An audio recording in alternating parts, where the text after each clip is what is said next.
Hello all, and welcome to today's Sunday Q&A. Today brought to you from the acoustics of the bedroom, because it kind of kicked on a little bit. In fairness, I was off the road all yesterday, again. We'll come to that later, gutter. But I spent the entire afternoon building the kids' bed. They've got a king size from IKEA. You know, IKEA furniture is only ever really built, designed to be built once, and with instructions. So clearly what they'd done is they'd bought it second-hand. It was in good nick, so it's all been... And also, why does everybody decide to take all the screws out? You know, like, part of the problem is that you put all the screws in, and then, so when you take it apart, just undo them a little bit, click it out, and then that way, when you get it to its destination, all the screws or bolts will be in the right place. All you've got to do is click the bit into gear and go and tighten them all back up again. No, we don't want to do that. What we want to do is we want to take them all out, put them in a bag, forget about the 8 that are over there. We'll realise that they're actually, there. Once we've delivered the bed, gone home and gone, oh, they haven't got those 8 bits. I hope they're going to be okay. So 4 hours. And as a result of which, no Q&A yesterday. Otherwise I could have done it. Could have done many things yesterday, but instead building a bed. Right, so this week, the introduction comes from Nick. Nick at London Creative, who's zipping his channel on over. Used to be London Creative and London Creative Out and About. It's now turning into Solo Nick, which is about sort of role-playing games and then sort of Dungeons and Dragons-y type of soldiery type things and all that. And there's also Uncle Climbing Moss, which is more of the out and about thing, which apparently coincides with a blog they've got going. So anyway, I'll show all the details out in case anyone's interested. And he said, this week I'll mostly be wearing Elton John's glasses and a Ted Lasso t-shirt. I do have a tendency...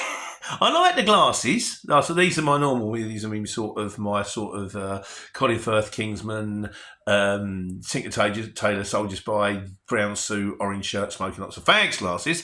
But the clear ones came about because of which is the perfect couple with Nicole Kidman and the geezer who plays Wolverine's brother, who's a great actor, and I can't remember his name. And he had like a pair of these clear glasses. I said, I've got them for Christmas. They weren't dear. They come off Amazon, ain't dear.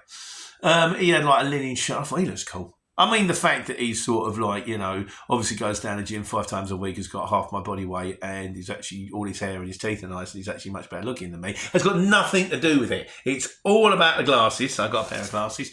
This week, of course, we'll be sporting the usual Tinker Tailor Soldier Spice, and this, kind of like this, Postlethwaite, Sampras, Doherty, Tom. Quality. I'll let you work the rest out. Took me a while. My mate Gary had one in the pub, and it was like Lineker, Crowley, I can't remember off the top of my head, Wilmot, and I thought, I realised they were famous names, and they went, I see what you've done there. That's good. I'm having one of them. A Christmas present. That's from the kid. Yes, so as he says, Ted Lasso, you can't beat Ted Lasso. I'm rewatching the entire series from the beginning. It's brilliant.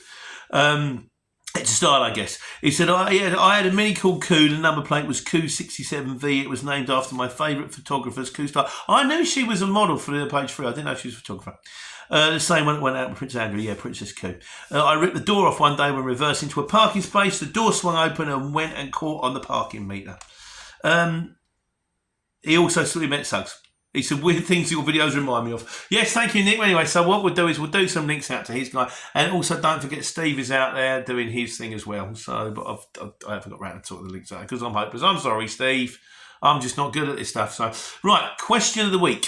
This week's question of the week is from, we've got 2, I think. Mark Armstrong says, Rob, the CX is not just a backload site. Get your facts right. It's in capitals. So when you do it in capitals, it's very shouty. And I thought, get your facts right, Pete. What do I know? What do I know about it? I always say everything that goes on this channel is wrong, or at least largely erroneous. But it has made me think, because there was a comment a little while ago from a guy who said, what is this app you're all talking about? I thought, well, I've done all this thing, sort of about the CX and the app and how it works, no. But I've done it like 4 or 5 years ago.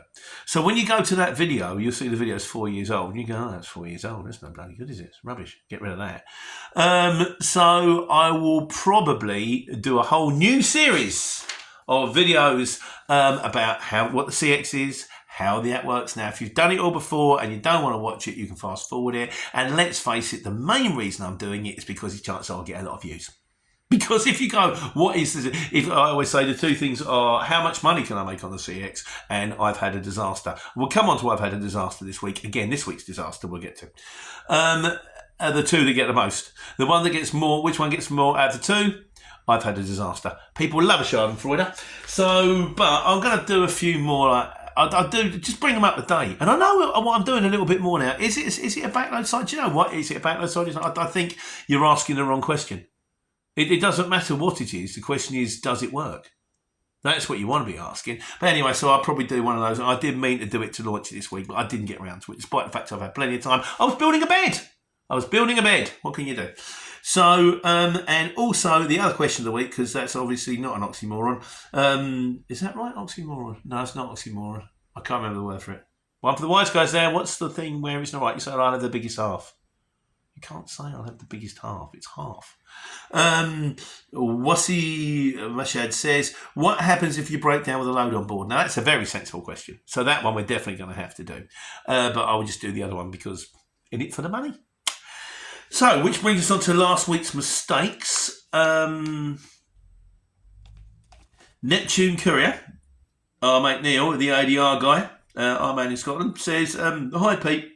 One of the guys asked you, is it okay to invoice outside of the CX? I don't think he was talking about poaching. I have several direct engagement customers who initially engaged me through the CX, and I now just give a call and say, send me the invoice and I'll come across to you. You no longer have to, you no longer have the support if they're a bad payer, but so far I've had no issues with these guys. No, I get that. If you like, there's a couple of the courier firms, HPC, I don't use the CX through... If I see the job will either ping up through their portal or it'll ping up through the CX. I ring them and go, I can cover it. They send me the job through their portal. So were they not to pay me, you can go to CX and go, well, they haven't paid me. And you go, well, they haven't sent you the job through the CX. What are you telling me for? It's HPC. What are you going to do? I've been working them forever. They've always been fantastic. They always pay on time or ahead of time, and they're a brilliant firm, and they pay good rates. So if it ever happens, they don't owe me any money. So there you go. But no, I know what you're saying there, mate. Thanks for putting it straight. But yeah, again, the question: does the CX ever get the hump if you take jobs off? No. You can do CX and you can do Shipley and why you would, I don't know. And you can work for City Sprint or Speedy Freight, and you can do all the jobs you want for your own customers. You can do one CX job a month if you like. You've still got to pay their ludicrously large expensive membership, which I've now got to do for 6 months, not for 3 months, because I missed the cut-off date by 4 days. So that's another 500 and something quid I'm going to have to find in 3 weeks' time after having the truck off the road for 4 days in the space of 2 weeks and shelling out the best part of $2,000 on recovery bills, AdBlue problems, and now EGR valve. Yeah, but just have to do it, ain't I? Just going to have to get my head down and go to war. That's what you're going to have to do. Which leads us on the subject of leading up to the EGR valve. Aftermarket parts, which was the main video this week. Mad Maestro says, top advice, Pete. Amazing, mate. That should have gone in last week's mistakes. Anyone who thinks I give top advice, I don't. I don't know what I'm doing. I tend to mainly, the best part about this channel is I get to pass on the advice of people who do know what they're doing. But thanks anyway. I appreciate the comment. Steve Turnton says, I always go OEM. They last longer from my experience. Yes, they cost more, but they last a lot longer. I have gone cheap with a transit starter motor and had to change it yearly. I can't afford downtime, so now I fit the correct part. Saves in the long term. I've never heard of OEM because, as I said before, everything is largely wrong and I'm largely clueless. My parts tend to be either DAF Originals or TVP, TVR, TPRV. It's only 3 letters. RBJ, something like that. I can't remember what TVP. I don't know. TVP. That's textile visual protein. That's what them vegan mob eat. But are they the greatest? No. But they're actually sometimes they're okay. I don't know. So my question for the wise guys for next week is: do OEM Is it OEM? Didn't they sing the Locomotion? Well, Kylie Minogue. That's a different version of Locomotion. Who's it? OEM? Yeah, OEM. My cherry ocean. Little single on there. Do they make Daft parts? Or do they just make other parts? So there's question for Wise Guys for next week. Once again, the channel that I've created for myself to clue myself in. Dale Steele says, aftermarket parts can be identical if they are OEM. Once again, Dale, do they do DAFs? And if they do, where do I buy them from? Because my local dealers, which is... Well, I just call them DAFs, but they're not DAFs, are they? They're a chain of people. I can't remember which one it is. You'll know, the one in Dunstable, the one in Hemel Hempstead, there's one in Heathrow, apparently. They're quite a big DAF dealership. Got 4 or 5 things going on there. They said to do TVP, DVR parts. So do OEM do parts for DAFs? Is it an online thing? Can I get them from somewhere? If I can, let me know, because I might want to start thinking about getting OEM parts rather than the other ones. Dale Steele also says, the wheel sensor on my Maserati was £60, yet on my BMW it was £80. Surely this is the wrong way round. You know what I hear in that phrase, Dale? You got a Maserati. That's really cool. Well done you. I always quite wanted one of those. As sports cars go, they look really cool. And they got the Trident thing on the front. I like the Trident thing. Looks really good. So brilliant. I'd love to see a picture. Well done, mate. He also says you need to get your money back from the faulty sensor. It really doesn't depend on what you're buying. My new mechanic buys aftermarket OEM parts. I bought cheap aftermarket rear light for my van. It didn't fit properly, so I ended up buying a second hand which fit perfect, which was original and fitted perfectly, original part, and fitted perfectly. We come to second hand as well. Godzilla says, mine is always a cost consideration. A drive shaft on my old car was 700 sheets, so I'd rather a little bit happy to spend 60 quid on a spurious part. If it had worn out, there was still a budget to replace it 3 more times within the cost. This is important. A hard part is everything comes from China, so there's no pride where they make it in cost considerations. I don't know about that. I'll be honest with you, Godzilla, I don't know. We're all in the lap of the gods with mechanics, aren't we? And finally, Neil at Neptune Courier said, this week I needed a brake caliper for my near front side. I went to the Motor Factor and they told me it was £211. Got it home, took the wheel off, took the caliper off. It was the wrong factor. It didn't fit, basically. So he said there was a hole that didn't line up. I needed a caliper desperately, so I phoned Mercedes thinking I was going to be like open heart surgery in my wallet, and he said it was £140. So the Mercedes original part was actually cheaper than the aftermarket part. I $211 for the aftermarket, $140 for Mercedes. My mate Nick, the Urban Trucker, says that sometimes Mercs will Scanias have deals. He says sometimes their parts have deals, and the original Scania parts are actually cheaper than the aftermarket parts. So this week, doing well. Got through to Thursday this week. Had a really good day lined up on Friday. My customer running some pallets up to Leeds, paid good money, £3 a mile. And then I picked one up off the exchange, which was coming back from Oldham or Leeds way, which had to go back to Hemel Hempstead. 7.5 ton job, 4.5. I was in for piano for the day. And I'll do you a link for that. Got through to Thursday, went to tip my load on Thursday in Bedford. Stop immediately, your fannies are going to explode. Soot levels too high. I'm like, oh, what's going on now? Got it to the distribution centre, got it. Oh, funny, I had 4 pallets on board, the lights disappeared. I thought, I ain't running this up the Leeds. I don't take the chance. Not after recovery the other day, £765 to get it recovered. I got the computer guy to plug it in, got the DAF guy to plug it in. It was the EGR valve. We knew about this. It needed doing. I was hoping it wouldn't need doing quite so urgently. And if I knew what I knew now, I'd have had it done quicker because it cost me more money to be off the road than it would cost me for the valve. But that's life, isn't it, really? So, EGR valve for a DAF. Brand new DAF original with all the grommets, all singing, all dancing, all in for the budget price of 1,670 quid. Or there's the aftermarket one. We can do you the budget aftermarket one without the grommets That one is only £970. Don't know if the VAT was on that or not at all, but it might have been. And so I rang my mate James at Conc. They said, we got a second-hand one, good nick, sitting on a shelf, 350 quid plus. I said, I'll see you in 15 minutes. So, have I done the right thing? You never know, because you bought an aftermarket part. You bought a second-hand part. Chances are, it might only last a week. It might last a month. It might pack up again. They go, well, what do you want? You bought a second-hand part. It's slap of the gods, isn't it, really? In my experience, if you buy a brand new one and it breaks, you try and take it back to them. They go, oh, no, sorry. You see what you've done there is you've done screw up a little bit too tight, so it's down to you. We try and take the wheel sensor back. The wheel sensor was 40 quid. And my chances of fighting Dash to go, I want my money back on this, it doesn't work. Although I maybe need to get a bit harder on that score, in fairness. But as Godzilla said, firstly, this one could be a DAF original for all I know.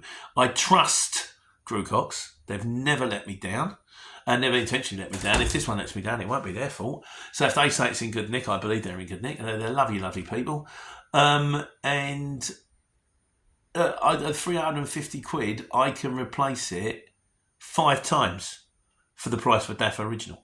That doesn't take into account the time you're going to be off the road, but I've got to take my chances. I haven't got this car. I haven't got tons of money kicking around me. Like I say, I've only just started in September. Then there was time off for Christmas. Then there's time off for Kipper. And now the damn thing keeps breaking down all the time. I need to get there and I need to get to work. But I think the point is you need to weigh it all up. I think the best thing you can do is ring round. As Neptune Curious says, you might find that the original part is actually cheaper. So get a price for the original part, get a price for the aftermarket part, get a price for the second-hand part, weigh up all three and go, I'm going with that one. Sometimes you can't avoid the wheel sensor that I got, I had to pay £80 and get a DAF original wheel sensor because nothing else would do. And sometimes it won't. But you have to do you. And every case is going to be different. And I'm going to leave it to you guys because you guys know what you're doing and I'm just still stumbling around in the dark. Which leads us neatly to the Wise Guys.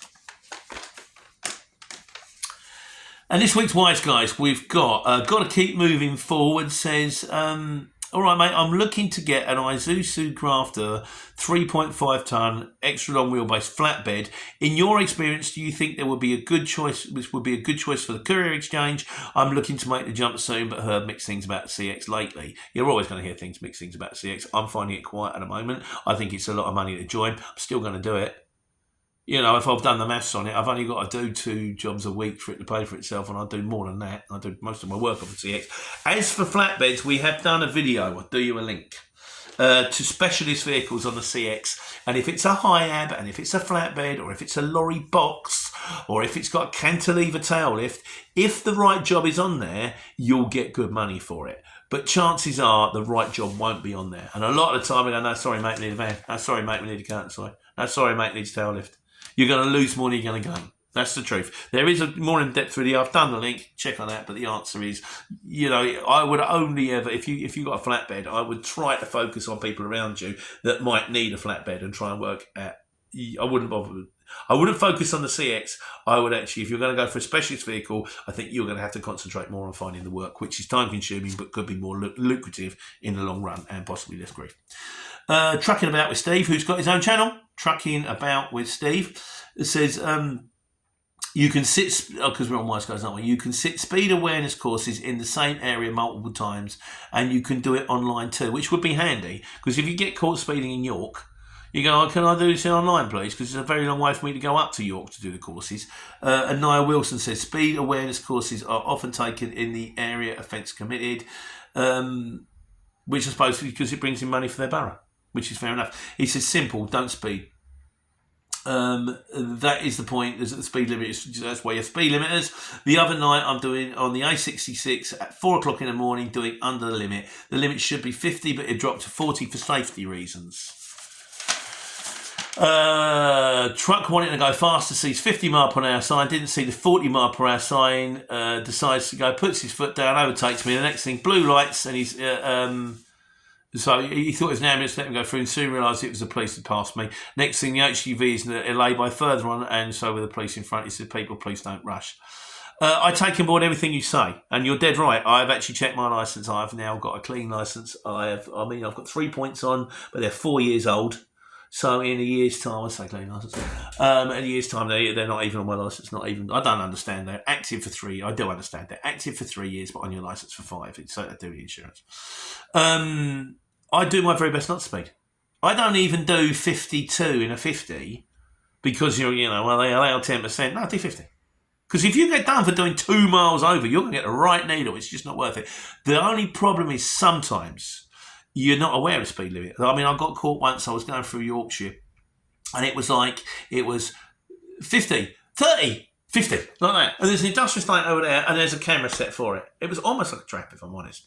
And I was like, I don't know the area. I didn't see the sign in time. Sometimes you don't clock it. But if you do your very, very best not to speed, chances are the worst you're going to get is on your licence is 3, possibly 6 points over a 3-year period. So you're still going to be okay. It does mean a course. It does mean money. You're better off without it. If you can, just don't do it. It's easier. It's not worth the grief, Libya for Libyan says, hello Pete. He says, thanks for the content, mate. He says, very hard to come by details and info this kind of job. He said, just wondering right now, I'll see if I got this right. £2.25 a mile for 420 miles round trip on a motorway. Double decker, fully loaded both ways, 5 days a week contract is okay pricing. Do you think this would be okay? He says only Leyland and Motherwell refueling stations, both 3 miles off my route, so he's not even having to take time off to get diesel. Any heads up would be much appreciated. So I think what you're saying is someone's offering you £2.25 a mile, admittedly in a double decker Arctic, to do a 420 mile round trip 5 days a week. I would bite their hand off. That's like 420, 840, 49. But it's about £945 a day. That's nearly £1,000 a day, 5 days a week. The one thing I would question is, can you do that on your driving hours? You've got 9 hours, you've got to go 420 miles with breaks and get there and get that. That strikes me. I don't know if you'll be able to do that, but if you can, I'd have it. That's what, 5k a week, 4.5k a week, 4.5, 5k a week for going up and down the road. No dead miles, no grief. I would bite their hand off. If that was me, I'd say, yes, please, where do I sign? Got the pen in my hand. But that's if I've got that one right. But I think that's a deal, mate. Take it. Jahadia says, right, he said, it's still confusing. I am having it's got a normal car comprehensive insurance, but now I'm thinking about doing delivery work. Do I have to cancel my existing insurance and buy delivery insurance, or what do I do? Because I want to have normal comprehensive insurance for SP and commute, but also I need insurance for deliveries. What are my options, please? Thanks. I think we kind of covered this one. I'll do a link if I can find the video. If not, mate, I don't really know. It's not my thing, the Amazon thing, the Flex thing. I'm not really sure. I think we went through it a little while ago. So hopefully there is a link to the video that will do that. But I mean, ultimately, I would say probably your best bet is to speak to the people that are there and go to the other Flex drivers. What do you do for insurance? What do you do? And they'll go, I don't have any. I've just got one on one. You go, is that right? And then you'll get one and go, no, that's not good. You don't want that. What you need is this. And you'll work it out. It's talking to people. It's how we learn. It's why I've got this channel. I talk to people. You talk to me. I talk to other people. Go, what do we do? They tell me. I tell you. Bish, bosh, bosh. There it goes. So I'll do the link anyway for what it's worth. Let's hope it works out for you. And now trucks. Quite a long one today. Craig MCG said, so I always thought that the engine malfunction and transmission failure would just dash welcome. Trucks. Let's pray mine's working. Which leads us to miscellaneous. This week's miscellaneous are from Trucking About with Steve, the nefarious Steve Campbell, still out there. He's on his new firm now, I think. He says, when my DAF did it, it turned out to be a lot of soot clogging the pipe. Cleared it and now had it plugged in, and he said, I've echo mode turned off, it runs great. Now I don't drive the DAF. Now as I've moved on, did my last day Friday, start with another firm tomorrow, and the time being from good luck. He also said, is the other T for taillift? Now, of course it's not, Steve. You know what the other T is for. Good luck with a new job, mate. Give us a bell if you're bored. I haven't spoken to you for ages. We're talking about our channel. We should do that. We should catch up, So, but what I had, Mark did actually show me what we did with put the new valve on. Then Ian's put his computer on and done a force regeneration. And then Mark showed me on the dashboard there's a bit where you click on, go there, show exhaust. And now I realise there's a bit. It's like a scrolling scale. He says you see where the blue line is at the bottom next to where it says clean. That means the soot filter is empty. As it fills it, may go like that, and it should automatically regenerate. But he's showing me how to do a regeneration. You have to stop, hold the button down for 4 seconds, and it do an auto regeneration. Why it wouldn't do it the other day? I think it wouldn't do it the other day on Friday because the valve weren't working. But now the valve's working, we should be good.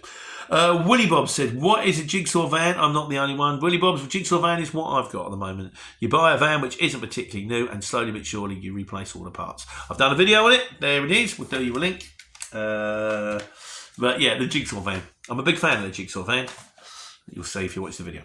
And conclusion this week,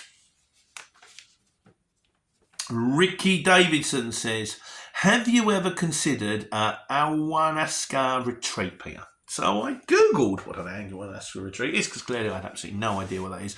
And it's one of these places where they pamper you all day long, and sort of mojitos and massages and saunas and swimming pool. And then every night they put you through hell.